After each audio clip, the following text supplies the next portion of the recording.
Baking is what you like to do aside from the music. It's one of the things I really like to do. It kind of calms me down, because if I'm thinking about measuring out all these ingredients and just kind of following sort of a recipe, then it just is. I'm not thinking about things that stress me out. Yeah, so it's like a chill time. Yeah, it's just kind of like a comfort thing. But I saw your dad photobombing in one of the pictures. Oh, yeah. Of the fans. Do you kind of get embarrassed by your parents being around? Because I know I do. When my mates come over to my house, I'm just like, okay, can you just go away now? I used to, but I kind of like, now I just kind of let them run with it, because they're just so hilarious. Like, they love it so much when they get to come to things like that. So my dad is like a legendary photo bomber. It's his favorite thing to do.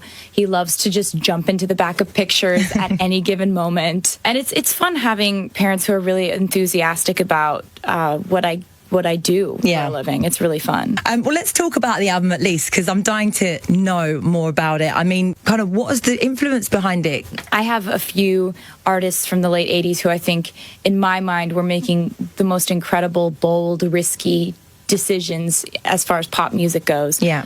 They were really kind of ahead of their time, like Annie Lennox and what Madonna was doing in the late 80s. And yeah, because that year, actually, that your album is named after, there was Madonna, Like a Prayer. It was, I know, which is, I think, is legitimately one of the greatest pop songs of all time. You see people who are creating music based on what they think is working at the time. And it's kind of like chasing trends. And I think that if you're chasing a trend, by the time you put that music out, the trend is going to be over, and there's going to be sort of a new wave of what's working. And I think I'd much rather kind of be part of a new wave and create something new, rather than try to chase what everyone else is doing at the time. Never follow fashion, honey. Exactly. Do you do that yourself as well? Like, do you kind of not follow trends? Because you're quite well put together. I try to stick to things that I don't think I'll be embarrassed by in 20 years. Yeah. I try to wear things that, if I ever have kids or grandkids, they won't be like, "What are you wearing in that picture? That's terrible." Like I look back and I see pictures of my mom, and I'm like, "Nice shoulder pads, Mom." Oh, killing it with the leggings with the foot stirrups. So the night before you release your album, are you going to kind of be not sleeping at all? I'll be a basket of nerves. Okay. Because this is something I've waited for so many years, and it's like, it just is. Then it's just out. Yeah.